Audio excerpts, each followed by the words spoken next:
Sexto capítulo hoy de nuestra columna de seguridad vial aquí en Otra Mañana por Radio Oriental, con el conocimiento, con los lineamientos del Automóvil Club del Uruguay. Y hoy vamos a hablar de un tema más que delicado, que es la velocidad. Si bien todos los temas son delicados y todos son importantes a la hora de conducir y también de ser peatón, este probablemente es un tema por demás interesante que se aplica y que lamentablemente, a juicio de la información de la que disponemos, está presente en muchos siniestros de tránsito.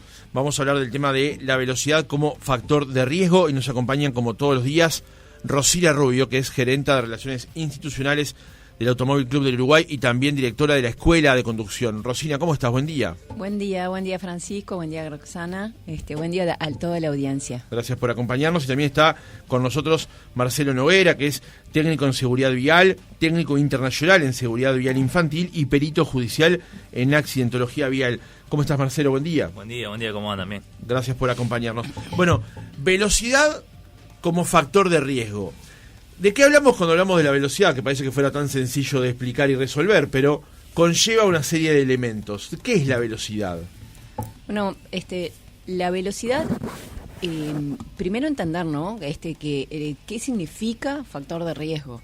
Un factor de riesgo es todo aquello que aumenta la probabilidad de que ocurra algo con consecuencias negativas.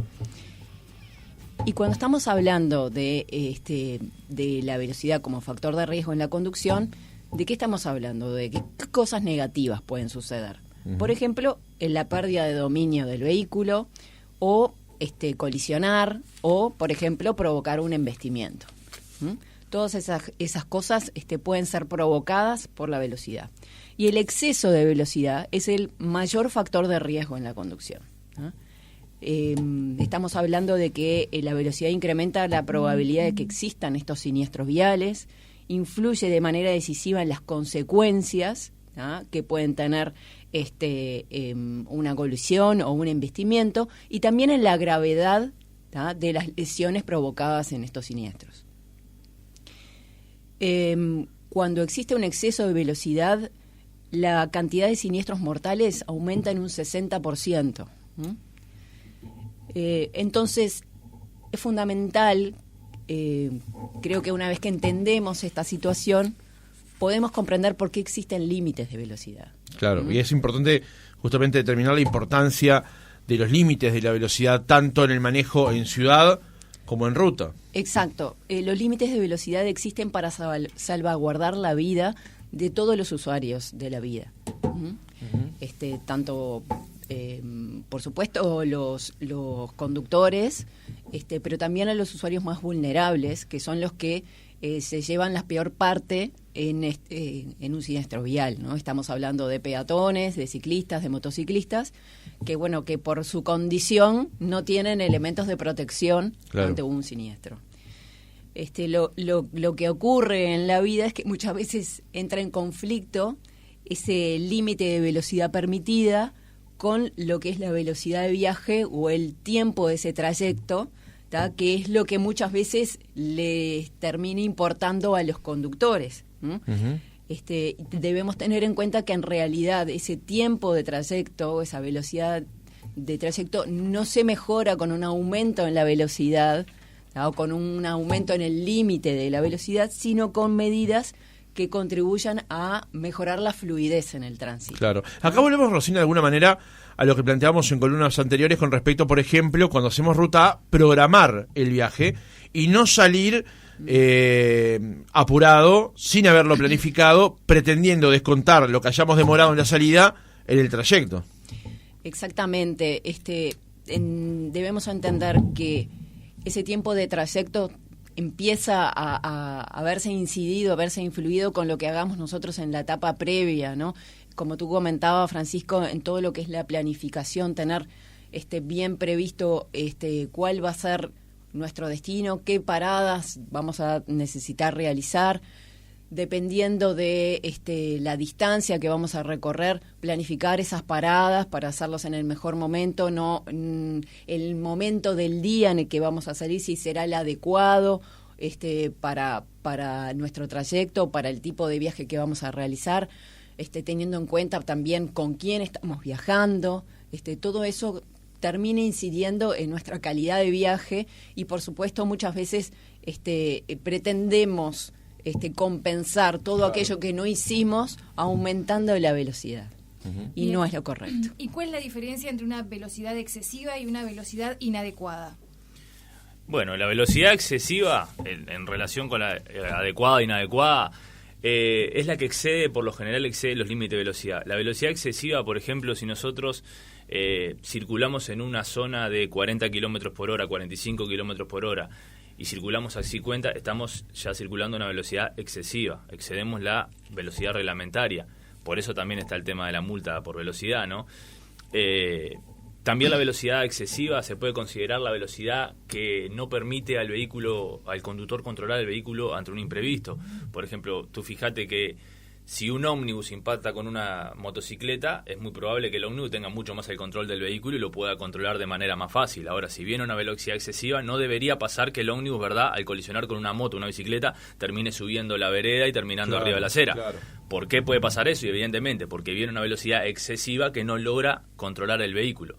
Entonces, no solo es la que excede la velocidad permitida, sino la que no le permite al conductor lograr controlar el vehículo ante un imprevisto. Lo que hablamos de velocidad adecuada e inadecuada, por ejemplo, no siempre circulando dentro de la velocidad permitida es la adecuada. Y a modo conceptual, y está bueno que se entienda porque muchos de los siniestros de tránsito se suscitan por un tema de no respetar esa velocidad adecuada. Al llegar a una intersección, todos debemos reducir la velocidad y adecuarla a ese lugar, por ejemplo, reducir y adecuarla al lugar y circunstancia. Tenemos que entender que lo que es la velocidad, cuando se marcan los límites de la velocidad, no es un tema caprichoso. La ciudad tiene una infraestructura y se toman en cuenta muchos aspectos para limitar esa velocidad. Y los límites de velocidad, como siempre decimos con Rosina, son límites en condiciones óptimas. Digo, cuando la condición es óptima, ese límite te marca el máximo, pero no siempre tenemos que ir así. Entonces, tú fíjate, yo circulo por una vía de tránsito donde de repente el límite máximo es 45 kilómetros por hora y yo circulo a esa velocidad, 45 o 40 quizás. Y de repente sobre la acera yo veo que vienen caminando niños con túnica, escuela, de repente no conozco la zona, no veo ninguna escuela, pero esos niños, ¿qué me están indicando? Que próximamente puede haber una escuela, están en un paseo escolar, entonces hay algo que a mí me está alertando de que puede haber un problema, puede haber un riesgo. Entonces, a modo conceptual, lo que se habla de la velocidad adecuada e inadecuada es adecuar la velocidad para el lugar y circunstancia. En otro momento, quizás si no estaban los niños, pasar a 40 kilómetros no había problema, pero en ese momento tengo que reducir esa velocidad. Claro. Lo mismo pasa con niebla, lluvia. Es algo que habíamos dicho ya en columnas anteriores y es bueno refrescarlo porque es la forma en la que vamos incorporando justamente ese conocimiento. Que ustedes manejaban que, por ejemplo, en tramos de ruta, siempre me gusta hablar de ruta, aunque también se puede hablar de ciudad, pero cuando hablamos de tramos de 90 o 120, como puede haber en interbalnearia, por ejemplo, es en condiciones óptimas.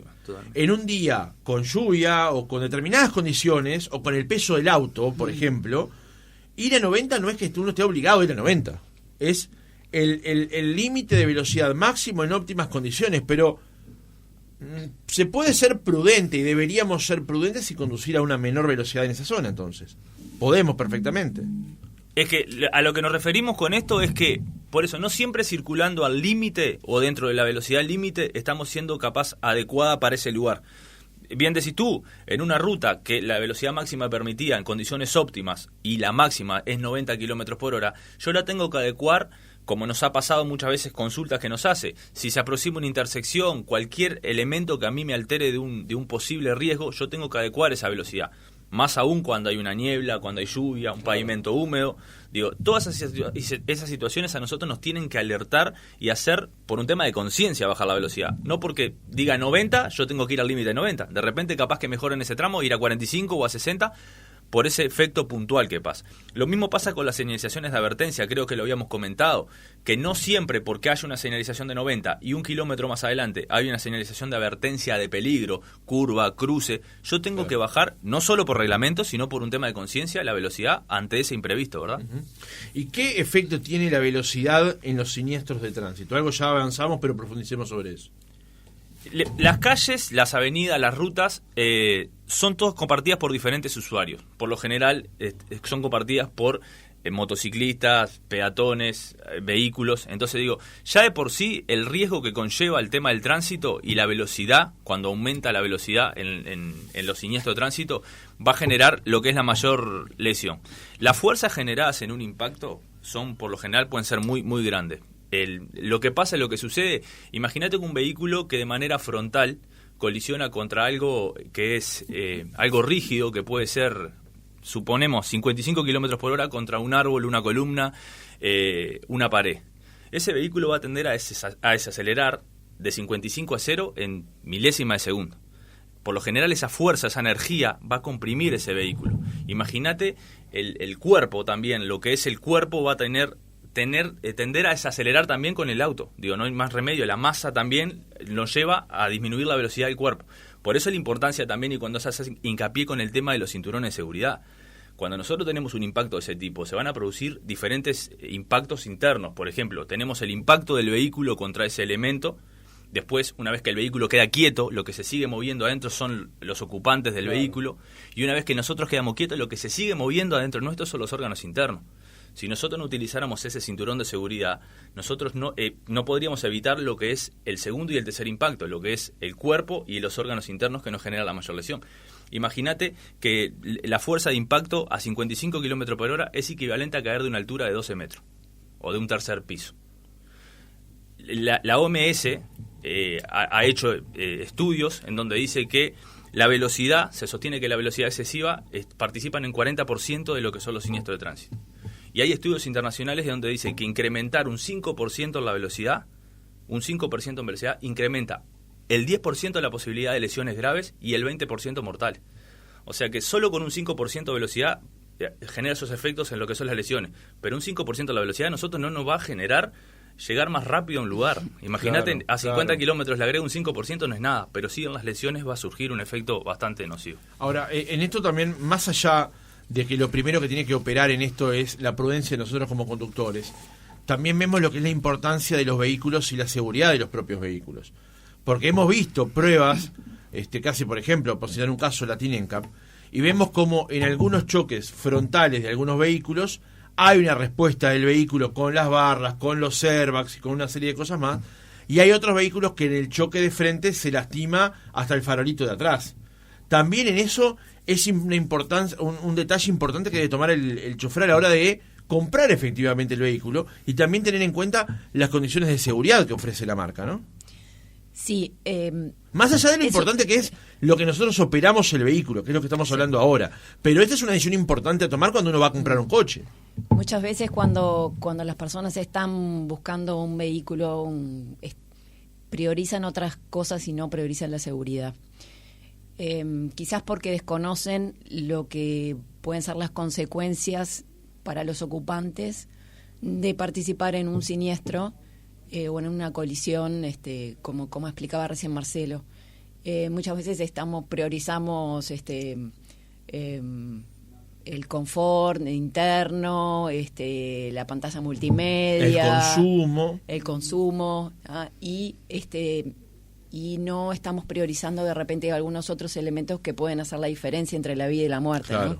Pero bueno, creo que forma parte también de la educación, que bueno, que debemos ir ganando, que bueno, que es innecesario que desde las autoridades cada vez más se vaya insistiendo en este tema. Y también creo que desde las propias marcas de vehículos que han apostado por reforzar estos elementos de seguridad, claro, que hagan comprender a sus clientes la importancia de contar con estos elementos. Claro, que un auto barato puede llegar a ser caro, ¿no? Carísimo. Marcelo, recién profundizabas un poco, adelantabas un poco lo que eran las lesiones que venían de alguna manera aparejadas con el tema de la velocidad. Quizá podemos profundizar un poco más sobre lo que son este tipo de lesiones para que justamente la audiencia tenga una idea más cabal de lo que puede llegar a generar un accidente, sobre todo cuando es por exceso de velocidad. Bien, o sea, el tiempo que tarda en disipar esa energía cuando nosotros sufrimos un impacto va a también determinar lo que es la gravedad de las lesiones, ¿verdad? Y puede ser la diferencia entre la vida y la muerte. Por ejemplo, como decíamos recién, El vehículo, al conducir a una velocidad, el cuerpo también se traslada a esa misma velocidad. Y esa energía va a tender a disminuir de manera brusca en el caso de tener un siniestro. Lo que nosotros tenemos que entender, y sobre todo con los usuarios más vulnerables, que son los motociclistas y los peatones, que son los que van a estar más propensos a sufrir ese tipo de lesiones. Para que tengas una idea, cuando nosotros tenemos un embestimiento de un peatón o un ciclista, y es en el entorno de los 30 kilómetros por hora, cuando la velocidad es esa, tienen un 90% de chances de sobrevivir y que las lesiones sean de poca entidad. A medida que se va incrementando la velocidad, y por eso es lo que hablamos de ese pequeño porcentaje en el aumento de la velocidad, que a mí no me va a cambiar el tiempo en llegar, pero sí las lesiones. Entre 40 y 55 kilómetros por hora, un embestimiento ya ahí puede generar lesiones considerables, de repente puede ser incapacidad permanente inclusive, o lesiones realmente severas. Estamos hablando dentro de las velocidades más o menos que manejamos día a día. Ahora, si yo tengo un impacto o un embestimiento por encima de esos 55 kilómetros mayores, ahí todo se invierte, porque ahí ya las probabilidades de mortalidad son muy grandes. Entonces ya ahí se reduce mucho el porcentaje de sobrevivir y ya hay mucha chance de que sea mortal el siniestro, simplemente con agregarle un poco de velocidad al impacto. Claro. ¿Qué es lo que nos pasa como sociedad entonces, que por llegar 2 minutos antes o descontar los 2 minutos que salimos más tarde, somos capaces de manejar por fuera de los márgenes, por fuera de la velocidad recomendada y aumentar exponencialmente los riesgos para nosotros y también para terceros, ¿no? Porque en última instancia de eso se trata todo esto. Sí, como comentábamos en un encuentro anterior, estamos hablando en este caso de la motivación, ¿no? ¿Qué es lo que nos motiva cuando nos subimos a un vehículo y conducimos, ¿no? Tenemos que tener bien claro cuál es nuestra motivación, si nos está motivando llegar antes a un lugar, o si nos está motivando, nuestra motivación última es llegar sanos, ¿no? Y que todos lleguemos sanos a nuestros hogares, a nuestras casas. Creo que a todos los conductores nos falta esa instancia de reflexión previa, ¿ah? Y de introspección, digamos, como para poder sopesar, bueno, qué es lo que vale más, ¿ah? Llegar 5 minutos antes, claro. O llegar sanos, que todos podamos llegar sanos, porque no solamente cuando conducimos tenemos que estar conscientes de que no solamente tenemos nuestra vida en nuestras manos, sino que también tenemos la vida de muchas otras personas. Claro. Hay un oyente, el 613, que nos pregunta: ¿tiene sentido que los autos vengan con capacidad de superar los 200 kilómetros hora cuando el límite legal de máxima velocidad es de 120 kilómetros? Si existe una relación directa entre la velocidad y el riesgo de sufrir un accidente, ¿no sería más lógico limitar la velocidad de los autos?